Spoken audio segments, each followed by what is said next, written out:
Hello mga kapatid, God bless, good morning. Thank you Lord sa araw na ito. Ayan, nagising na naman tayo. Salamat sa biyaya ng Lord. Napatuloy natin naranasan sa bawat araw. Thank you Jesus. Hallelujah. Ayan, thank you Lord.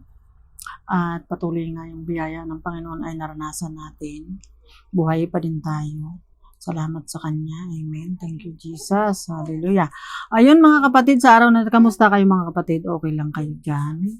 Salamat sa biyaya ng Lord. Lahat tayo nakakaraos. Thank you, Jesus. Ang verse of the day natin mga kapatid ay Hebreo 5:11. Kung ano man ibig sabihin na rin ating pag-aaralan na pinagdugsong-dugsong natin, pinaliwanag ko ng kaunti. Hallelujah. Pero ang magpaliwanag talaga sa atin lahat, una sa lahat sa aking sarili ay ang Panginoon. Ang kanyang espiritong banal ang magpaunawa sa atin kung ano man ang kanyang gustong iparating sa atin sa araw na ito. Hallelujah. Ayun, Hebreo 5:11, sabi, si Pablo nagsalita dito. Marami pa kang masasabi tungkol sa bagay na ito, ngunit mahirap ipaliwanag sa inyo sapagkat napakabagal ninyong umunawa. Aray, ayan. Napakabagal natin umunawa tungkol sa kabutihan, pero sa kasamaan gagaling natin. Huwag gayon. Bad yun. Ayun mga kapatid, yung ating pinagsimulan, ang nagsalita doon ay si Pablo, praise God. Tapos idugsong na rin natin tong Lucas 24 verse 25, ayun, si Jesus ang magsalita dito. May nag-uusap tungkol sa kanya. Sinamahan niya, hindi siya nakilala. Kailangan kilalanin natin ang Lord. Sinabi sa kanila ni Jesus, kay hahangal ninyo. Ayan, doon naman, ang bagal daw umunawa. Ngayon, kay hahangal daw. Sa kanila Jesus, kay hahangal ninyo, kay kukupad ninyong maniwala sa lahat ng sinasabi ng mga propeta. Ayun. Kasi noong mga panahong yun, yung laging pinapaliwanag nila tungkol sa Panginoon, nung dumating naman, hindi naman nila kilala at pinapatay pa nga nila. Yun, muling nabuhay na dito si Jesus. Hallelujah. Pag nabuhay ng Panginoon sa ating mga puso, mabilis na tayo makaunawa. Praise God. Kasi kung wala ang Panginoon sa atin, ako po, Panginoon ko, ang bagal nga naman natin umunawa at umintindi. Hindi ba't kailangan ang Kristo ay magtiis ng lahat ng ito bago siya pumasok sa kanyang kaluwalhatian? Hallelujah. Ayun, nagtiis ang Panginoon bago pumasok sa kanyang kaluwalhatian. Ay tayo pa naman kaya hindi magtiis para tayo ay maitama. At ipinaliwanag sa kanila ni Jesus ang lahat ng sinasabi sa kasulatan tungkol sa kanya simula pa sa mga aklat ni Moises hanggang sa mga sinulat ng mga propeta. Amen. Ayun, sinulat. Salamat na lang at sinulat. Ano mga kapatid, binabasa na lang natin, ipaliwanag natin ng kaunti. Ang abot ng ating kaalaman na galing pa rin sa Panginoon. Nung hindi naman maabot ng ating paliwanag, ang Lord na buhay at pangyarihan sa lahat ang magpaliwanag, ang kanyang espiritong banal. Amen. Glory to God. At wala namang imposible sa kanya. Yung mga hindi naman natin kayang abutin, huwag naman na natin, ang malaga tayo makasunod. Kasi hindi naman talaga natin kayang abutin ang kaisipan ng Lord. Kasi nga, di ba sabi nga doon sa Isaiah 55 verse 8 hanggang 9, ang kanyang kaparaanan, ang kanyang kaisipan, hindi natin kayang maabot. Hallelujah. Ay di paniliwanag ng Panginoon itong kanyang mga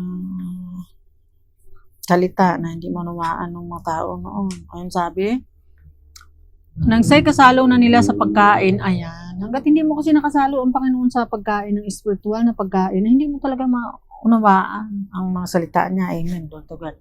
Thank you, Jesus. Sabi nga nito sa pinag-aralan natin, di pahayag 3:20. Pag nabuksan ang puso mo, kasalo mo na lagi sa pagkain ang Panginoon, spiritual na pagkain, itong salita niya, saka pa yung mabuksan yung ating isip at maunawaan natin. Kasi siya nga magpunawa sa atin. Thank you, Lord.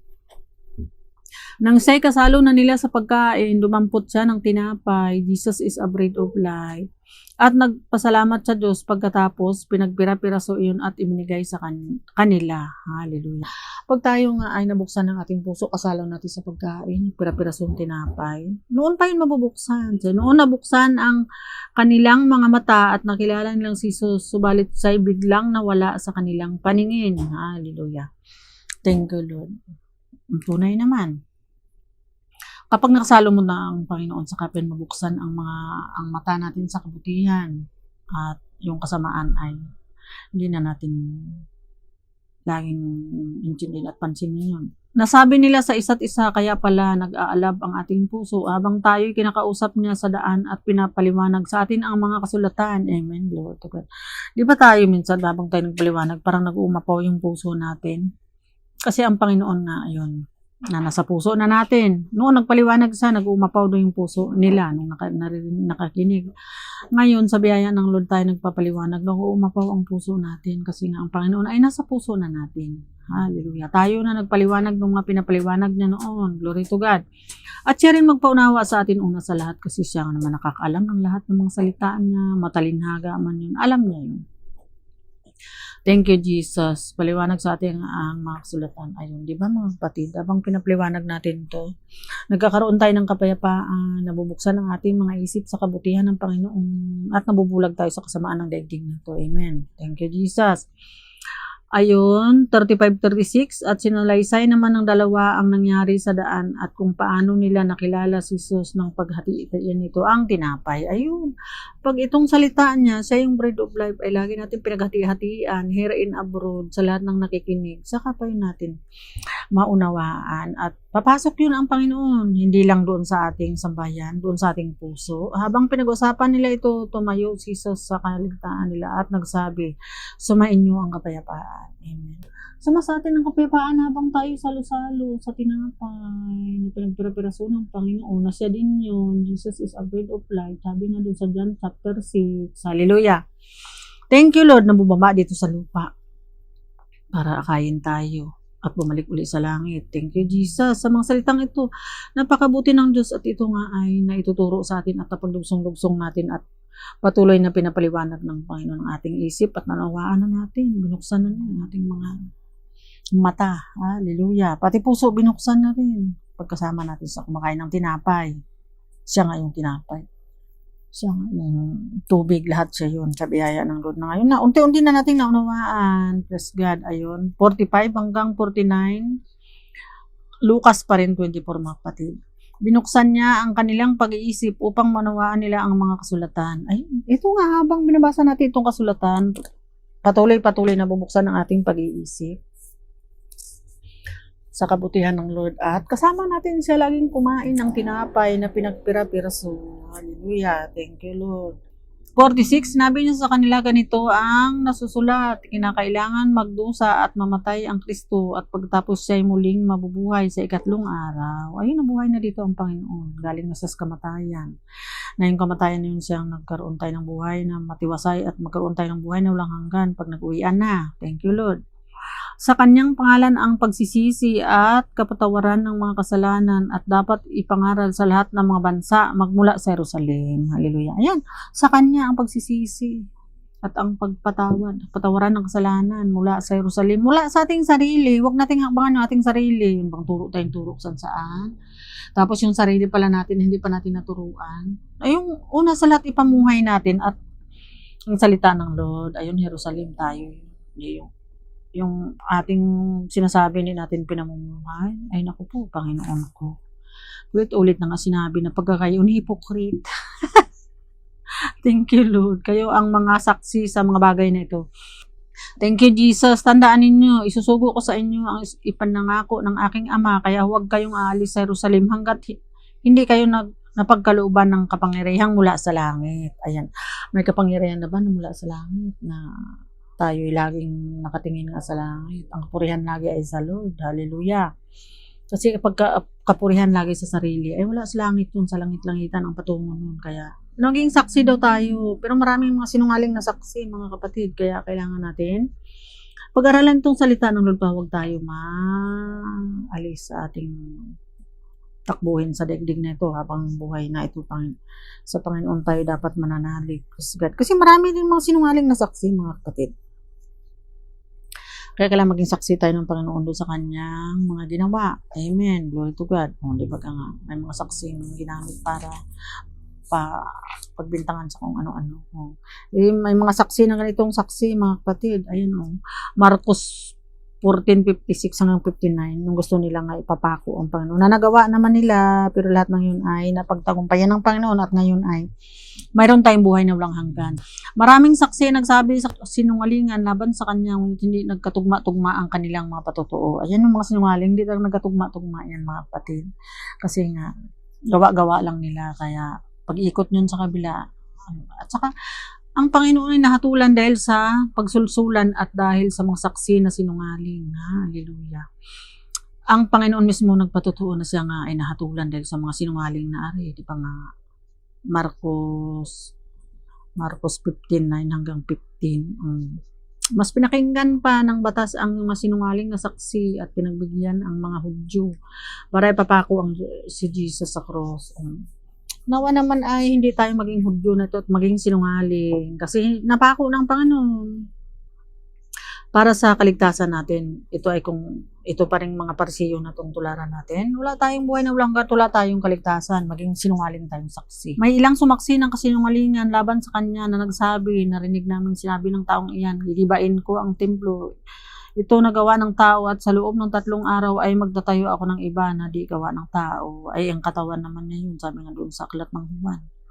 Ngunit hindi rin nagkatugma-tugma ang kanilang mga patutuo tungkol dito. Ayan, o diba? Dahil ang batas ng sanlibutan ay sinungaling din, mas pinakinggan pa yung kasinungalingan kaysa doon sa katotohanan. May kakampi ba si Jesus dito sa lupa? Wala. Mga kakampi niya, mga alagad niya, wala din man magawa kasi nga ay ang batas ng sanlibutan puro kamangmangan at puro kahangalan. Kaya lahat ng ito may matutunan tayo. Naliligid daw tayo ng mga saksi, may mga sinungaling at may mga dimong, kaya kailangan natin mag-iingat. Ang Panginoon mismo, kung nakaranas tayo ng sinisiraan tayo, kung ano-ano, tulad niya, mahanap ng saksi, babayaran para magsaksi ng kasinungalingan para tayo siraan, ay alam na natin yun. Si Jesus nga, nahatulan siya dahil sa mga kasinungalingan at sa mga saksing binayaran. Pati si Pilato, alam din naman niya na nainggit lamang itong mga taong ito. Pinagbigyan pa rin niya yung mga sinungaling. Kasi nga, sila nga ay anak ng kasinungalingan. Sabi nga doon sa John 8:44. Hallelujah. Ayun. Kaya malinaw ang salita ng Lord. Ang Panginoon mismo naranasan itong mga batas ng kasinungalingan. Kaya tayo din naman kung naranasan natin, magtiwala lang tayo sa Panginoon, focus tayo kay Jesus. Sabi nga, ito na yung karugtungan mga kapatid, tunay napakabuti ng Diyos. Hebreo 12:1, kaya nga dahil napapaligiran tayo ng mga napakaraming saksi, napakaraming saksi na mga sinungaling, si Jesus nga dahil sa mga saksing sinungaling, natulan siya. Tanggalin natin ang anumang balakid at ang kasalanang kumakapit sa atin. Buong tiyaga tayong tumakbo sa takbuhin na sa ating harapan. Ayan, ito ngayon. Tumatakbo tayo dito sa buhay nito. Dapat tayo mag-focus sa Panginoon at magtiyaga. Praise God. Kasi wala naman tayong ibang patutunguhan. Sa kaliwa at sa kanan lang. Pag sa kaliwa, sa impyerno. Pag sa kanan, sa Panginoon. Ayan. Ituon natin ang ating paningin kay Jesus sa kanyang nakasalalay ang ating pananampalataya. Amen. Mula sa simula hanggang katapusan. Hallelujah. Ang katapusan ng buhay natin, magtiwala tayo sa Lord. Dahil sa kagalakang naghihintay sa kanya, siya nga hanggang sa katapusan, karumal-dumal na napako sa krus. Nagtiyaga siya. Hindi niya inalintana ang kahiyan ng pagkamatay sa krus at siya ngayon nakaupo sa kanan ng trono ng Diyos. Amen. Glory to God. Siya ang mamagitan sa atin. Hebrews 9:24. Kaya wala tayong dapat alalahanin kung tayo man ay napagtulungan ng mga saksing sinungaling. Anong ng kapighatian dinanas natin. Itong mga sinungaling ay nasakim sa salapi at ganid ay kung ano-anong binintang sa atin. Pagtiwala lang natin sa Lord. Lahat ng mga ginagawa nila, alam naman ng Panginoon. Ang plano ng Panginoon ang maganap. Hallelujah. Mga plano nila, lalamunin lang nila. Yung mga pinagsasabi na hinangad nila, sa kanila lang din mangyari yun. Kaya, mag-ingat-ingat tayo sa pag-iisip at paano ng samaan. Kasi sabi ng Pastor Ed Lapis, lahat ng dumaan sa isip mo ay prayer yun. Hinangad mong masama sa kapwa, ay nabalik yun, natalbog. Doon sa nag-isip at naghangad na nangyari. Diba? Thank you, Jesus. Verse 3, isip-isipin ninyo kung gaano ang tiniis niyang pag-uusig sa kamay ng mga makasalanan. Pero wala siyang kasalanan. Tayo, kung anong pag-uusig at pambibintang ang ginawa sa atin itong mga sinungaling, pero ang Diyos ay mabuti at siya ang katotohanan. Kaya malaya na tayo upang hindi tayo lupaypay o panghinaan ng loob. Amen. Ayun. Siyempre nalupaypay din naman talaga tayo. Alos malugmok ako, naglupasay ako dun sa sahig. Pero dahil sa kabutihan ng Diyos ngayon, naging matatag na tayo. Pinatatag tayo ng Panginoon at dinididma na lang natin yung mga plano ng mga kampo ni Satanas na kung ano-anong kasamaan. Hayaan mo lang yun. Alam ng Lord yan. Ang Panginoon ang magaling diyan, kaya siya ang lalaban. Sabi nga, di ba, wag daw natin gandihin ang masama ang masama. Roma 12 verse 19. Hallelujah. Pubayan natin sa kanya, siya ang magaling diyan. Thank you, Lord. Hindi pa humantong sa pagdanak ng dugo ang pakipaglaban ninyo sa kasalanan. Ayan. Paglaban natin sa kasalanan at sa mga makasalanan na katulad din natin. Praise God. Kaya lahat ng yun ay ang Diyos pa rin ang nakakaalam at siya ang lalaban. Hallelujah. Kaya focus tayo sa Panginoon. Huwag tayong pupukus kung saan-saan Diyos sa amin. Makaka tayo mahukus-pukus. Focus tayo sa Lord para huwag tayo mahukus-pukus ng mga sinungaling sa daigdig na ito. Hallelujah. Kasi pinalaya na tayo ng Panginoon. Ang katotohanan na ang siya ang nakakaalam. John 3:32. Siya ang nagpalaya sa atin. Kaya malaya na tayo. Thank you, Lord. Hallelujah. At dito tayo magbabalik sa ating pinagsimulan, mga kapatid. Sa gitna ng mga sinungaling na saksi na ito, nakapokus tayo sa Panginoon, may kapayapaan tayo. Kasi habang ito pinag-aralan natin at sinisir natin, pumapasok naman ang Panginoon at sinasabi, sumain niyo ang kapayapaan. Kaya payapa tayo sa gitna ng napakagulong mundong ito ay ang kalooban natin ay panatag, magtiwala tayo at manalig sa Panginoon. Kasi hindi natin siya nakikita, pero sa araw-araw damang-dama natin yung pagmamahal niya sa atin, ang pagkalinga niya sa atin, at pagbigay na ng mga blessing na hindi lang ang kalusugan, hindi lang ang buhay, hindi lang ang tagumpay, lahat bonus ng Panginoon dahil tayo nakinig sa Kanya at sumunod na rin. Inalam natin kung gaano siya naghihirap, nagdanak ng dugo. Sabi nga doon sa binasa natin, Hebreo 12 verse 4, sa paglaban sa kasalanan, para bayaran yung ating makasalanan. Talaga naman napakabuti ng Diyos. Purihin siya, pasalamatan siya, dakilain siya. Napakadakila niya. Amen. Thank you, Jesus. Ayun, dito tayo magtatapos sa ating pinagsimulan.